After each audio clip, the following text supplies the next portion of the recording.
سب سے پہلی بات ہم نے یہ سیکھی کہ جب اہل ایمان کے اوپر، مومنوں کے اوپر اللہ تعالیٰ کی عبادت کرنا اور اپنے دین پر عمل کرنا کسی علاقے اور شہر میں مشکل ہو جائے تو پھر ایسے وقت میں ان کے اوپر لازم ہو جاتا ہے کہ وہ ہجرت کر جائیں۔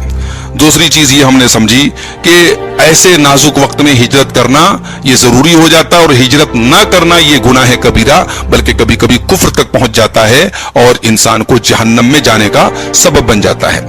تیسری چیز یہ پتہ چلی کہ جو لوگ مجبور ہوں، جن کے پاس سفر اور ہجرت کے وسائل نہ ہوں، اتنے بے بس ہوں، بچے ہوں، عورتیں ہوں، تو پھر جیسے ایسے لوگوں کے لیے جہاد کا فریضہ ساقط ہے، ویسے ہی ہجرت کی بھی جو یعنی ہجرت کا جو لازم ہونا ہے، کمپلسری ہونا ہے، ایسے لوگوں کے لیے ہجرت کمپلسری اور ضروری نہیں ہے۔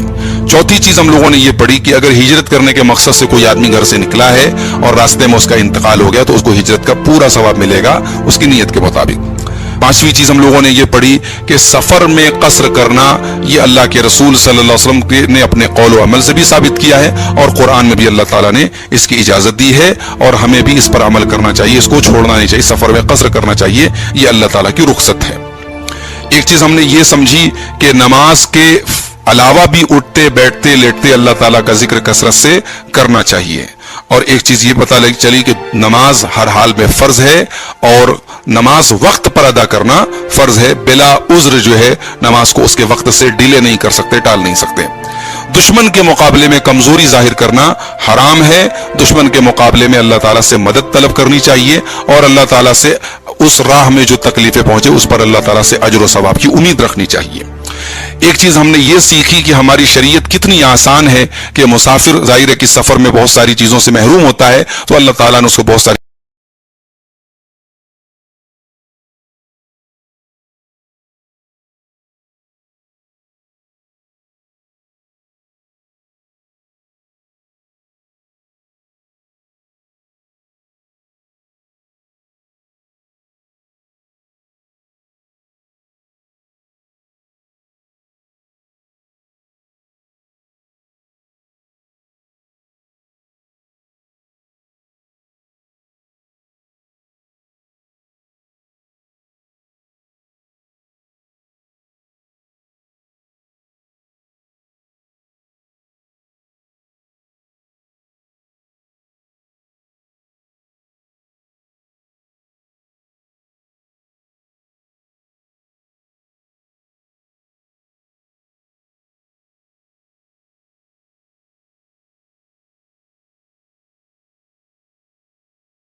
کی آیت نمبر 104 تک آج ہم لوگوں نے پڑھا ہے۔ اس کے بعد انشاءاللہ ہم اگلے درس میں دیکھیں گے۔ اللہ تعالیٰ ہم سب کو قرآن پر کو پڑھنے کی، سننے کی اور اس پر عمل کرنے کی توفیق